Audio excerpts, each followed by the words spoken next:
अस्सलामु अलैकुम वरहमतुल्लाहि वबरकातुह।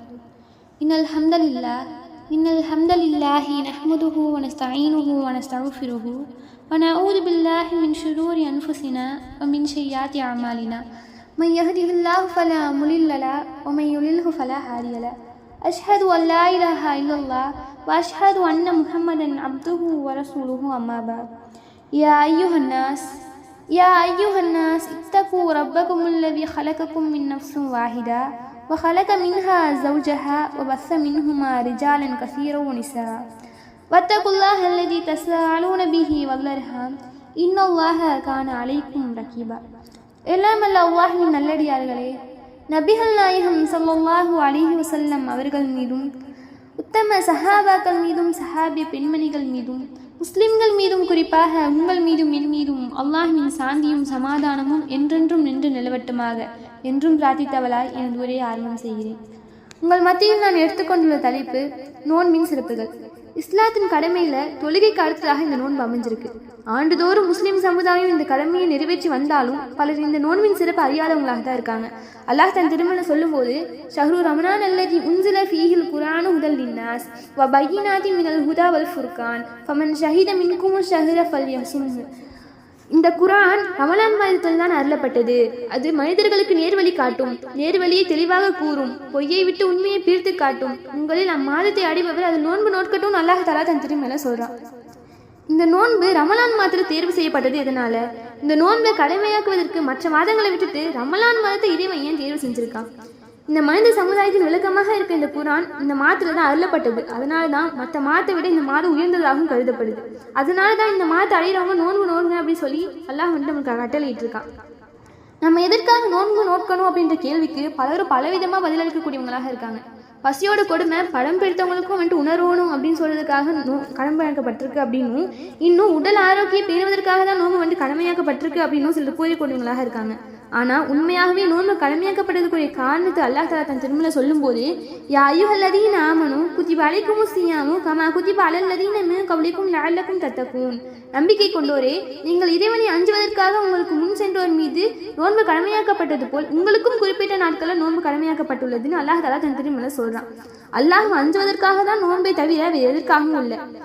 அல்லாஹ் எதற்காக ரமலான் மாதத்துல நோன்பு தேர்வு செஞ்சிருக்கான் அப்படின்னும், இன்னும் எந்த நோக்கத்திற்காக நம்ம நோன்பு நோக்கணும் அப்படின்னு பார்த்தோம். இப்ப இந்த நோன்பிற்கான சிறப்பை வந்து பார்ப்போம். நபிகள் நாயகம் ஸல்லல்லாஹு அலைஹி வஸல்லம் அவங்க சொல்றாங்க, நோன்பு பாவங்களிலிருந்து காக்கிற கேடயமாகும். எனவே நோன்பாலே கெட்ட பேச்சுக்களை பேச வேண்டாம், முட்டாள்தனமான செயல்களில் ஈடுபட வேண்டாம். யாரேனும் அவருடன் சண்டையிட வந்தாலோ அல்லது ஏசினாலோ நான் நோன்பாளி என இருமுறை கூறட்டும். என் உயிர் எவன் கைவசம் உள்ளதோ அந்த இறைவன் மீது ஆணையாக நோன்பாளியின் வாயில் வீசும் வாடை அல்லாஹ்விடம் கஸ்தூரியை விட சிறந்ததாகும். இன்னும் எனக்காக நோன்பாளி தன் உணவையும் பானத்தையும் இச்சையையும் விட்டு விடுகிறான். நோன்பு எனக்கு மட்டுமே உரியது, அதற்கு நானே கூலி கொடுப்பேன். ஒரு நன்மை அது போன்று 10 மடங்குகளாகும் என்று அல்லாஹ் கூறியதாக நபிகள் நாயகம் ஸல்லல்லாஹு அலைஹி வஸல்லம் அவங்க சொல்றாங்க. இன்னும் நபிகள் நாயகம் ஸல்லல்லாஹு அலைஹி வஸல்லம் அவங்க சொல்றாங்க, நோன்பாளிக்கு 2 மகிழ்ச்சிகள் இருக்கு. நோன்பு திறக்கும் போது அவன் மகிழ்ச்சி அடைகிறான், இன்னும் தன் இறைவனை சந்திக்கும் போது நோன்பின் காரணமாக மகிழ்ச்சி அடைகிறான்னு சொல்லி நபிகள் நாயகம் ஸல்லல்லாஹு அலைஹி வஸல்லம் அவங்க வந்து சொல்றாங்க. இறைவன் மீது நம்பிக்கை கொண்ட மக்களுக்கு இறைவனை சந்திப்பதை விட வேறு என்ன பாக்கியம் வேணும்? யார் நம்பிக்கை கொண்டு நன்மை எதிர்பார்த்தவராக ரமலான் மாதத்தில் நோன்பு நோக்கிறாரோ அவரது முன்பாவங்கள் மன்னிக்கப்படுதுன்னு அல்லாஹ்வின் தூதர் ஸல்லல்லாஹு அலைஹி வஸல்லம் வந்து சொல்றாங்க. பாவம் செய்யாதவங்க யாருமே இல்லை. ஒரு சிறிய அமல் மூலமா இவ்வளோ பெரிய பாக்கியம் நமக்கு கிடைக்கிறது என்பதை மனதில் கொண்டு நம்ம நோன்பு நோக்கக்கூடியவங்களாக இருக்கணும். நோன்பு தவிர ஆதமுடைய மகன் செய்யும் ஒவ்வொரு செயலும் அவனுக்குரியதாகும். நிச்சயமாக நோன்பு எனக்குரியது, அதுக்கு நானே நட்பலன் அளிப்பேன் என்று அல்லாஹ் சொல்றான். மேலும் நபிகள் நாயகம் ஸல்லல்லாஹு அலைஹி வஸல்லம் அவங்க சொல்றாங்க, சண்டையில் உங்களில் ஒருவரின் கேடயம் காப்பது போன்று நோன்பு நரகத்திலிருந்து காக்கிற கேடயமாகும் அப்படின்னு சொல்றாங்க. அப்ப நம்மளை நரகத்திலிருந்து இந்த நோன்பானது காப்பாற்றும். இன்னும் இந்த உலக வாழ்க்கையில சோதனைக்கு உள்ளாகும் போது நம்மிடம் ஏற்பட தவறுக்கு பரிகாரமாகவும் இந்த நோன்பு வந்துட்டு அமையுது. ஒருவர் தன் குடும்பத்தினர் தமது செல்வம் மற்றும் மண்டி வீட்டார் விஷயத்தில் சோதனைக்கு ஆளாகும் போது தொழுகை, நோன்பு, தர்மம் ஆகியவை அதுக்கு பரிகாரமாக அமையும் என்று இறைத்தூதர் ஸல்லல்லாஹு அலைஹி வஸல்லம் அவங்க வந்துட்டு சொல்றாங்க. பாவமான செயல், தீய சிந்தனையிலிருந்து இந்த நோன்பாவது நம்மளை வந்து காப்பாத்துது. இன்னும் இந்த நோன்பாகப்பட்டது நம்ம நரகத்திலிருந்து காப்பாத்துது.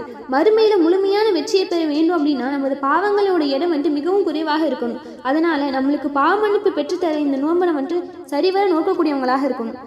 இன்னும் சொர்க்கத்திற்கு 8 வாசல்கள் இருக்கு. அதுல ஒரு வாசலோட பேர் தான் ரயான். அதன் வழியாக செல்வதற்கு நோன்பாளிகள் மட்டும்தான் அனுமதி அளிக்கப்படுது. அதனால வேறு அதில் வந்துட்டு வேறு யாருமே வந்துட்டு நுழைய முடியாது. சொர்க்கத்தில் ரையான் என்று அழைக்கப்படும் ஒரு வாசல் இருக்கிறது. மறுமை நாளில் அதன் வழியாக நோன்பாளிகள் நுழைவார்கள். அவர்களை தவிர வேறு யாரும் அதன் வழியாக நுழைய மாட்டார்கள். நோன்பாளிகள் எங்கே என்று கேட்கப்படும். உடனே அவர்கள் எழுவார்கள்.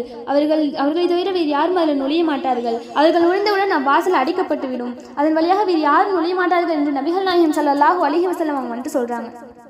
எனவே ரமலான் மாதத்தை அடைந்திருக்கும் நாம் நன்மை எதிர்பார்த்து நோன்பு நோட்போம். இந்த நோன்பின் காரணமாக அல்லாஹ்வை சந்திப்போமாக என்று பிரார்த்தித்தவளாய் எனது உரையை நிறைவு செய்கிறேன். வாஹி தஹ்வானா அனில் ஹம்துலில்லாஹி ரப்பில் ஆலமீன். அஸ்ஸலாமு அலைக்கும் வரஹ்மத்துல்லாஹி வபரகாத்துஹு.